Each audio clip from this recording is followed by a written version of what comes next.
Hi అండి, welcome to home style. అందరూ ఎలా ఉన్నారు? అందరూ బాగుండాలి, అందులో మనం ఉండాలి. ఇంక ఇవాళ ఫ్రైడే వ్లాగ్ అయితే షేర్ చేస్తున్నానండి. ఇది మార్నింగ్ రొటీన్ అయితే షేర్ చేస్తున్నాను. ఇప్పుడు చూసారు కదా, కాలీఫ్లవర్ కూర అండి. ఇది నాకు తెలుగులో ఏమంటారో నాకు తెలియదు, కానీ మీకు తెలిస్తే కమెంట్ చేసి చెప్పండి.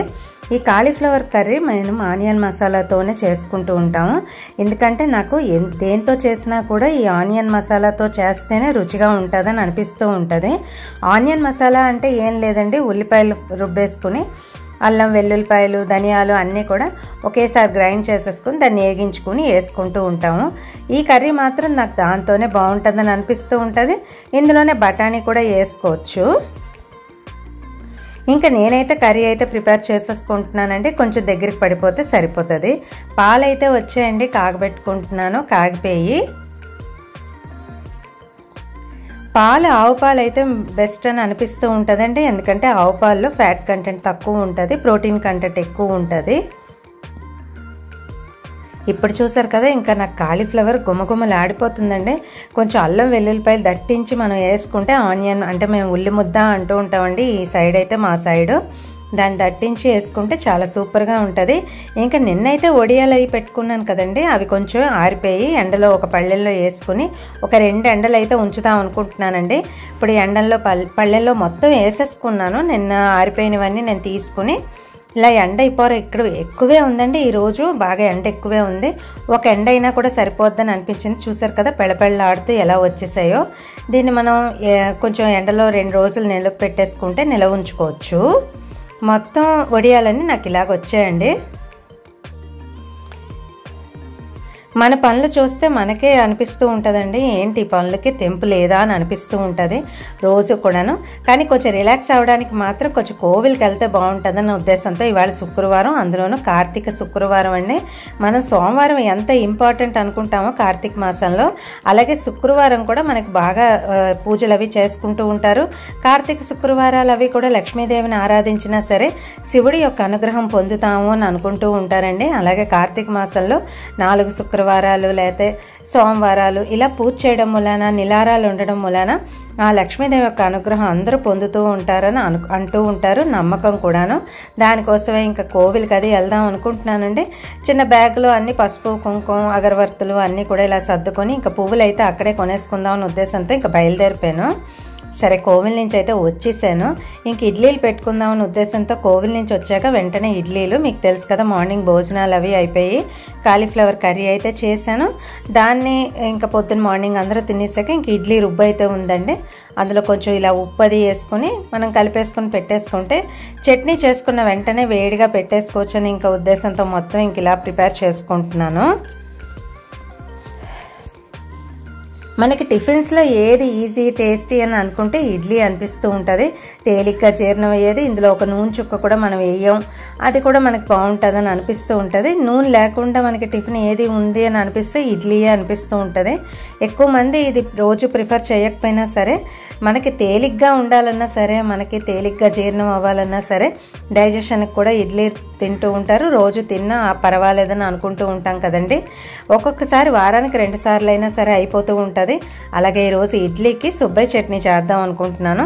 దానికోసం ఒక 3 లవంగాలు మొన్న అమెజాన్ నుంచి కొన్నానని చెప్పాను కదా, మార్బుల్ ఇది అమందస్తా కొన్నానని చెప్పాను కదండి. దాంట్లో ఇంకా దంచుకుంటున్నాను చట్నీ కోసం. ఒక 3 లవంగాలు అయితే మనం దంచుకోవడానికి మనం మిక్సీలో వేసుకున్నా అవదండి, కానీ దానికి కంపల్సరీగా ఇలాంటివి ఏమైనా ఉంటేనే మనకి ఈజీగా ఉంటుంది. కమందస్తాలో నిమిషాల్లో పొడి అయిపోయింది. చూసారు కదా, మార్బుల్ రాయి నాకు చాలా బాగుంది అనిపించిందండి. చాలా వైట్గా కూడా బాగుంది, అదే కలరు మనకి కొంచెం షైనింగ్ ఎక్కువగా ఉంది. ఇంకా మూకుడైతే పెట్టేసుకుంటున్నానండి చట్నీ చేయడం కోసం. ఈ చట్నీ ఇంతకు ముందు కూడా నేను షేర్ చేశానండి, ఇడ్లీలోకి కూడా మేము తింటూ ఉంటాము. ఈ చట్నీ ఓనర్ ఎవరో నాకు తెలియదు కానండి, మేము సుబ్బయ్య చట్నీ అని అంటూ ఉంటాము. మీకు గనక తెలిస్తే గనక నాకు కామెంట్ సెక్షన్లో షేర్ చేసుకోవడం మర్చిపోకండి. ఇంకా దీనికోసం అయితే తాలింపు వేసుకుంటున్నాను. ఆవాలు, జీలకర్ర, కొంచెం మినపప్పు, దీనికి ముఖ్యంగా ఇవేనండి కావాల్సినవి.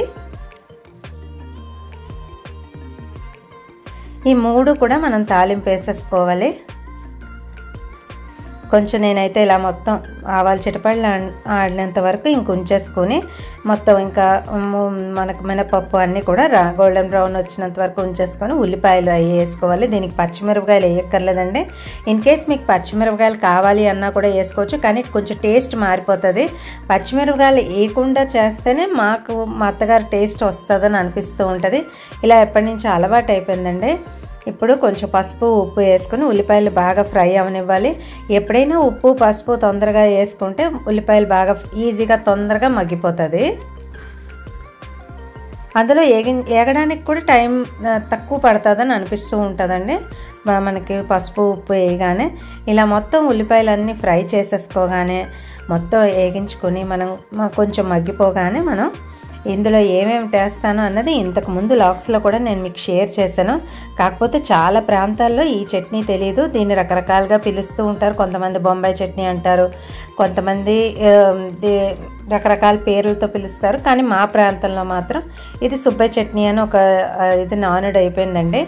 ఇంకా నేను దంచుకున్న చూసారు కదా, ఇది నేను దంచుకున్న లవంగాల పొడి కూడా వేసేసుకుంటున్నాను. దీనికి మెయిన్ ఇంగ్రీడియంట్ లవంగాలు. ఎందుకంటే ఏ మసాలా వేసినా కూడా దానికి కొంచెం డిఫరెంట్ టేస్ట్ వచ్చేస్తుంది. మళ్ళీ మనకి సరిపోద్దా లేదా వేరే రకంగా మనకు అనిపిస్తూ ఉంటుంది కదా. ఈ లవంగాల పొడి 3 అంటే 3 ఎక్కువ కాకుండా 3 వేసుకుంటే సరిపోద్ది. అలా తాలింపులో వేసుకున్నా పర్వాలేదు కానివ్వండి, మామూలుగా మనకి పొడి చేస్తేనే దాని ఫ్లేవరు మొత్తానికి పడుతుంది. ఇక నేనైతే ఒక 2.5 స్పూన్లు శనగపిండి వేసుకుంటున్నానండి. దీన్ని బాగా ఫ్రై చేసుకోవాలి. ఎప్పుడైనా శనగపిండి ఉల్లిపాయలతో మనకి ఫ్రై అయితేనే మనకి పచ్చివాసన ఉండదు.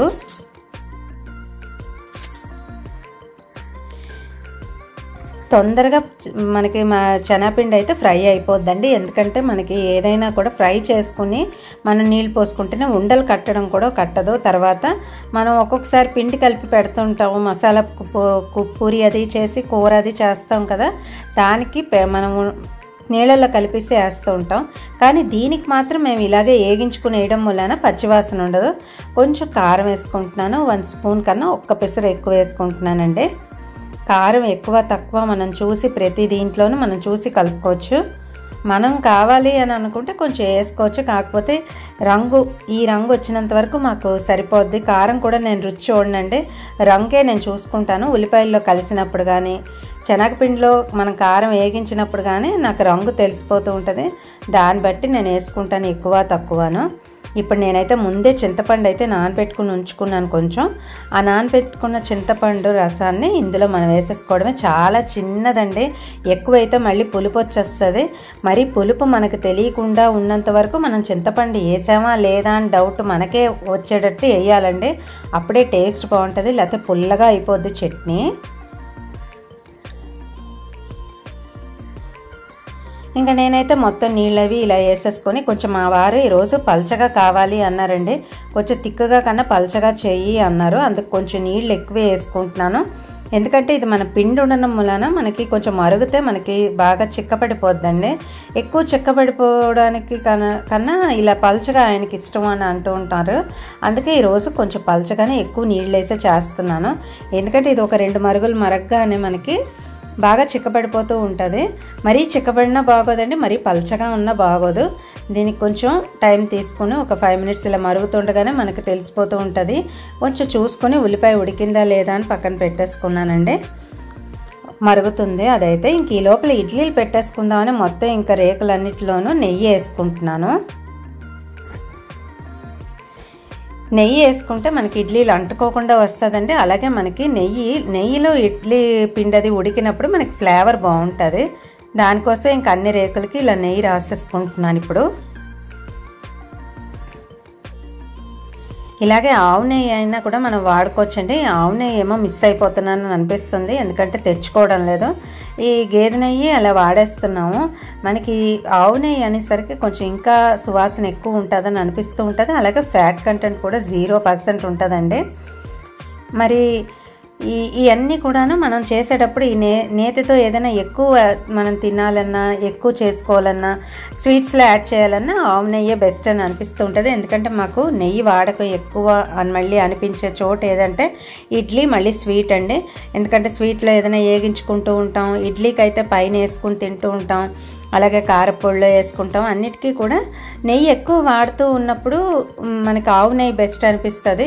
ఇలా ఇప్పుడు మామూలుగా ఈ నెయ్యి అయితే ఎప్పుడో భోజనానికి ఒక్కసారి అయితే పర్వాలేదు కానండి, మరి ఇంత స్వీట్లు టిఫిన్లు నెయ్యి వేసుకుని తినాల్సి వచ్చినప్పుడు అన్నీ సరే గేదె నెయ్యి అయితే కొంచెం ఎక్కువ ఫ్యాట్ ఉంటుందని అనిపిస్తూ ఉంటుంది. ఏమోలేండి, అలాగ చూసుకోకుండా అలా వాడేస్తూ ఉంటాము. మరి ఈసారి ఆవు నెయ్యి తెప్పించుకోవాలని అనుకుంటున్నాము. మరి మీకు ఎలా వాడతారు, మీరు ఎలా వాడతారు అన్నది డెఫినెట్గా నాతో షేర్ చేసుకోండి. ఇంకా నేనైతే అన్నీ ఇలా పెట్టేసుకుంటున్నానండి.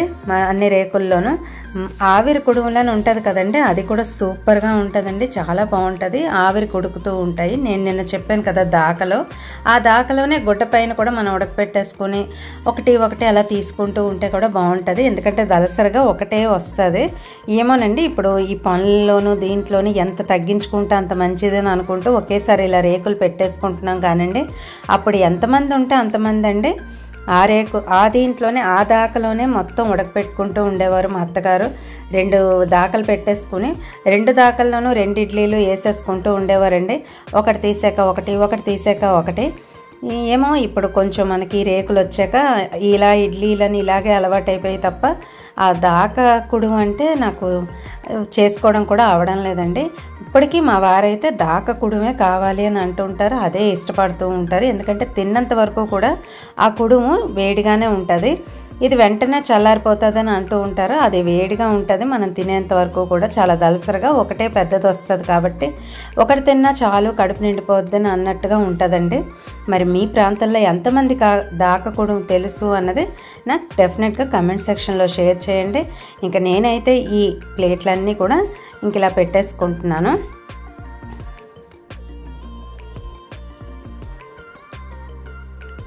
ఇడ్లీ కుక్కర్ వచ్చాక మనకు సులువేనండి, మనకు తొందరగా కూడా తెలిసిపోతూ ఉంటుంది ఉడికిపోయిందా లేదా అని. మనకు ఒక విజిల్ అయితే వస్తుంది. ఈ 6 రేకులు కూడా నేను ఇలా అన్ని వరుసగా ఇంకా సర్దేసుకొని పొయ్యి మీద అయితే ఇంకా పెట్టేసుకుంటున్నానండి.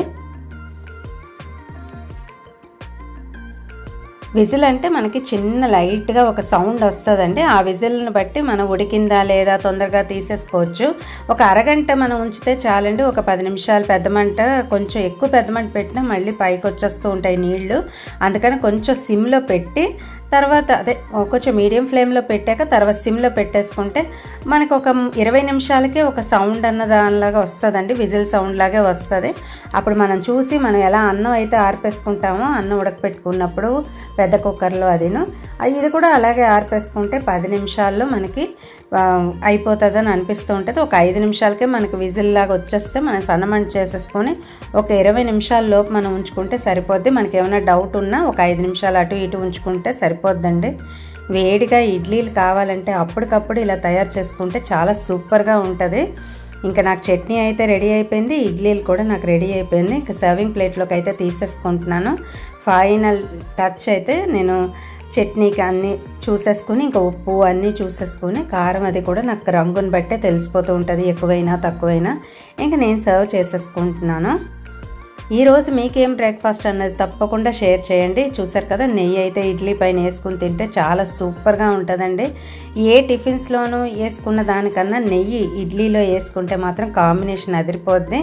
ఇంకా నేనైతే ఇంకా తినేస్తున్నానండి. మరి మీ ఇంట్లో ఏం బ్రేక్ఫాస్ట్ ఇలాగే చేసుకుంటారా అన్న డెఫినెట్గా షేర్ చేసుకోండి. చాలా సూపర్గా ఉందండి. ఇంకో మంచి వీడియోతో మీ ముందుకు వస్తాను. ఇవాళకి ఇదేనండి వీడియో కదా, అంతేనండి. నచ్చితే లైక్ చేయండి, షేర్ చేయండి, కామెంట్ చేయండి, సబ్స్క్రైబ్ చేయడం మర్చిపోకండి. Thank you for watching.